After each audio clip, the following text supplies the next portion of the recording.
দুই নম্বর যদি বলি, আল্লাহকে পেতে কোনো মাধ্যম ধরা। যেই বিষয়টা আমাদের বর্তমান বিশেষ করে বাংলাদেশের মধ্যে বিভিন্ন মাজার কেন্দ্রিক কিছু ইবাদত থাকে। মাজার কোনো খারাপ জিনিস না, মাজারের অপব্যাখ্যা করার কোনো সুযোগ নাই, কিন্তু মাজারের নামে বিভিন্ন ভণ্ডের দরবারের মধ্যে যে সিজদাগুলো দেওয়া হয়, কবরের মধ্যে বাবার পায়ে যে সিজদাগুলো দেওয়া হয়, ভণ্ড পীরের পায়ে, এই মাজার কেন্দ্রিক যে ইবাদত গুলো হয়ে থাকে, ইবাদতের মাধ্যমে একটা সবক তাদেরকে পীরেরা দিয়ে থাকেন যে আল্লাহকে পাইতে হলে এই পীর কর্তৃক যে ওজিফা, এই পীর কর্তৃক যে ধরনের আমল বাতলানো হয়, এই আমলের বাইরে গেলে আল্লাহকে পাওয়া যাবে না, জান্নাত পাওয়া যাবে না। এই মানুষকে যখন আল্লাহকে পাওয়ার মাধ্যম হিসেবে কেউ গ্রহণ করবে, স্পষ্ট হাদিসের ভাষা, এই ব্যক্তি স্পষ্ট ঈমান ছাড়া হয়ে যাবে, নাউজুবিল্লাহ। এই জন্য আল্লাহকে পাইতে হলে সরাসরি কোরআন এবং হাদিস, পাশাপাশি এটা বোঝার জন্য হক্কানি আলেমের সংস্পর্শ, এর বাইরে কোনো পথ নাই। তাহলে আল্লাহকে পেতে কোনো মাধ্যম ধরলেও তার ঈমান থাকবে না। 3 নম্বর, অন্য ধর্মকেও ঠিক মনে করা, যেটা আমাদের সমাজে অনেক সময় দেখা যায়। আপনি নির্বাচনী প্রচারণের কারণে হোক আর যেই কারণে হোক না কেন, অন্য ধর্মকেও, অর্থাৎ অন্য ধর্মের স্বাধীনতা তার মধ্যে থাকবে, ইসলামের মধ্যে এই শিক্ষা আছে। অন্য ধর্ম সে তার মতো করে তার গণ্ডিতে আদায় করবে, পালন করবে, তাকে বাধা দেওয়ার কোনো অধিকার আমাদের নাই, তার উপর আমাদের ধর্মকে জোর করে চাপিয়ে দেওয়ার অধিকার আমাদের নাই। তার মানে এই নয় যে তাকে আমি সহযোগিতা করতেছি, তাকে আমি বাহবা জানাচ্ছি, তাকে আমি সাধুবাদ জানাচ্ছি। কোন ব্যক্তি যদি কোনো অন্য ধর্মের কোনো কৃষ্টি কালচারকে বলে আমি আপনাদেরকে সাধুবাদ জানাইলাম, শুভেচ্ছা জানাইলাম, স্পষ্ট কোরআনের ব্যাখ্যা, তার ঈমান থাকবে না। কারণ আমি আর আগে একদিন বলছিলাম, শুভ যোগ ইচ্ছা, এর অর্থ হলো শুভ ইচ্ছা। এর সন্ধি বিচ্ছেদ আপনারা যারা লেখাপড়া করেন তারা বলতে পারবেন। আমি এটা বোঝাচ্ছি আমার অজান্তেই, আপনি যে কাজটা করতেছেন একমাত্র আল্লাহকে আল্লাহ না মনে করে, আপনি যে মূর্তির পায়ে সিজদা দিচ্ছেন, শিরকি করতেছেন, আপনার এই কাজের প্রতি আমার একটা শুভ ইচ্ছা আছে, সমর্থন আছে, নাউজুবিল্লাহ। এই কাজটা যে যেভাবেই করুক না কেন, যত বড় ধর্মের লেবাস লাগাই করুক না কেন, তার ঈমান থাকবে না। গেল 3 নাম্বার। 4 নাম্বার, নবীর আদর্শ ছাড়া অন্য আদর্শকে ঠিক মনে করা। এটাও সম্ভব আমাদের সমাজে, কিন্তু আমি নবীর উম্মত, নবীর আদর্শ সুন্নাত গুলোকে আমি মানতে পারি না, এটা আমার দুর্বলতা। কিন্তু নবীর আদর্শের প্রতি আমার মহাব্বত থাকতে হবে, ঈমানের দাবি।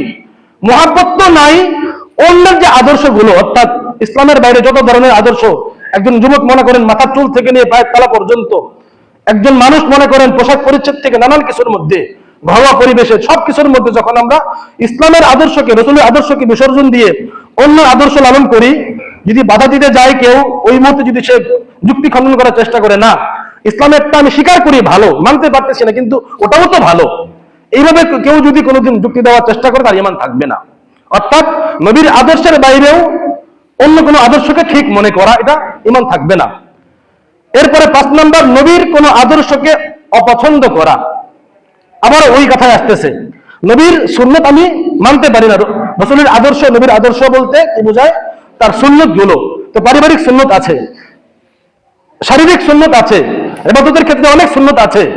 তো আপনি যে সুন্নত যেভাবে মানতে চান, মানতে হবে আপনাকে। যদি মানতে না চান, আপনার ঈমান আছে যদি রাসূলের সুন্নতকে মহব্বত করেন, কিন্তু যদি অপছন্দ করেন, মানতে পারেন না কিন্তু অপছন্দ করেন, তাহলে আপনার ঈমান থাকবে না। সাপোজ দাড়ি বলেন, টুপি বলেন, সুন্নতি লেবাস বলেন, মসজিদ মাদ্রাসা, বিভিন্ন ইলমি খেদমত বলেন ইত্যাদি, এগুলো কি কেউ যদি অপছন্দ করে, তার ঈমান থাকবে না। 6 নম্বর, শরীয়তের নির্ধারিত বিষয়কে ব্যঙ্গ করা। শরীয়ত নির্ধারিত বিষয় বলতে রাসূলের ওই সুন্নাত থেকেই উদাহরণ দেওয়া যায়। শরীয়ত নির্ধারণ করে দিয়েছে দাড়ি রাখতে হবে, আপনি দাড়ি রাখতে পারতেছেন না, এটা আপনার দুর্বলতা।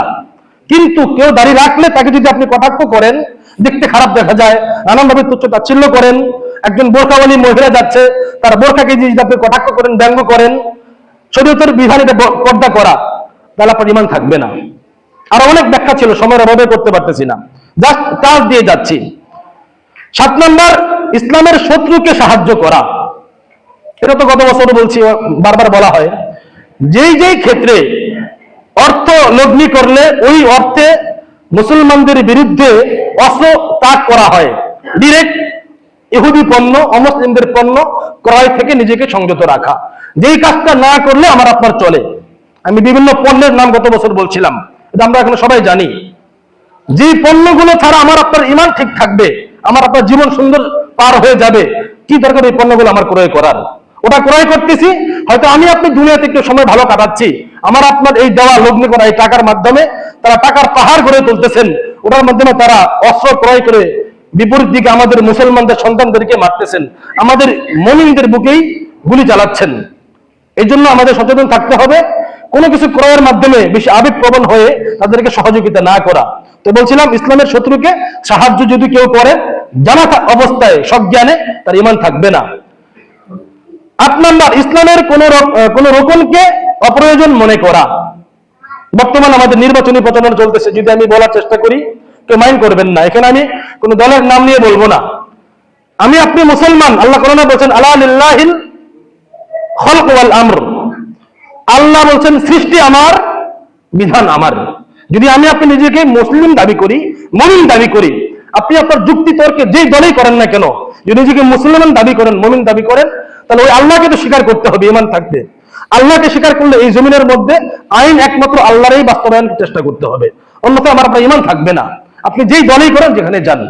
সুতরাং যেখানে যাব আমরা চেষ্টা করব আল্লাহর আইনকে বাস্তবায়ন করার চেষ্টা করব। কেননা এখানে বলছে ইসলামের কোন রকমকে অপ্রয়োজন মনে করা। ইসলামের একটা রকম হলো, যেটা আগে বলছিলাম, নামাজ কালাম ইত্যাদি।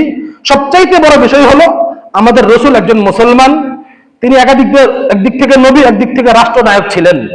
রাষ্ট্রনায়ক যদি উনি হতে পারেন, তাহলে রাষ্ট্রনায়ক হওয়ার জন্য, ইসলামকে রাষ্ট্রে পৌঁছানোর জন্য লেবাসধারী এবং তাকওয়া পরহেজগার একজন মুমিন ব্যক্তিকে রাষ্ট্রে প্রধান হিসেবে বসানোর জন্য আমার আপনার যেই কাজটা করা দরকার, এটা হলো বড় ইসলামের রকম। ওই কাজটা করার জন্য আমার আপনার আপ্রাণ চেষ্টা করতে হবে।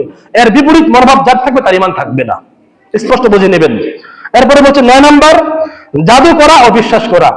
জাদুকে কেউ যদি বিশ্বাস করে জাদুর মাধ্যমে আমার এই কাজটা হবে, গত 2 বছর আগে আমাদের এখানে একটা বিষ খেলা হয়েছে, আপনারা জানেন। এই জাতীয় খেলা অনেক জায়গায় বর্তমান চলে। এই জাতীয় খেলায় যেই ব্যক্তি যাবে, আসবে এবং সমর্থন করবে, তার ঈমান স্পষ্ট হারিয়ে যাবে, স্পষ্ট হারিয়ে যাবে তার ঈমান। যেহেতু জাদুর কাজ ইত্যাদি আমাদের অনেক সময় ঘরোয়াভাবে, অনেক সময় আমরা সমাজে দেখি মানুষের উপর কালো জাদু করে, ঘরোয়াভাবে মানুষকে জাদু টানা করে, বান মারে ইত্যাদি, উপরি কুফরি কালাম করে। এগুলোর মাধ্যমে মানুষের ঈমান নষ্ট হয়ে যায়, বিশ্বাস করলেও ঈমান থাকবে না। 10 নাম্বার, দ্বীনের সাথে কোনো সম্পর্ক না রাখা। এটা আর কি বলবো, এটার সাথে আমি আর আপনি কম বেশি সবাই জড়িত। মুসলমান তো ওই ব্যক্তি, মুমিন তো ওই ব্যক্তি, যেই ব্যক্তি নিজেকে ইমানদার দাবি করে প্রত্যেকটা মুহূর্তে তার সামনে যখন যে বিধান আসতেছে, ওই বিধানটাকে সাদরে গ্রহণ করে আদায় করে নেওয়া। একটু সময় হতে কাল কেমন হতে পারে, কোনো না কোনো কারণে, মানুষ মাত্র তো ভুল হতেই পারে আমাদের। কিন্তু 1 সপ্তাহ যাচ্ছে নামাজ পড়লাম না, শুধু জুমার দিন আসে হাজিরা দিলাম, আপনি জুমার দিনের মুসলমান, আপনি বাকি 7 দিন আপনি কাফের। আপনি জুমার দিন মুসলমান, বাকি 7 দিন আপনি কাফের। বলবেন হুজুর দলিল দেন। রাসূল বলেছেন, মান তারাকা সালাতান মুতাআম্মিদান ফাকাদ কাফার। কোন ব্যক্তি যদি স্বেচ্ছায় সজ্ঞানে 1 ওয়াক্ত নামাজ ছেড়ে দেয়, ওই ব্যক্তি কাফের হয়ে যায়।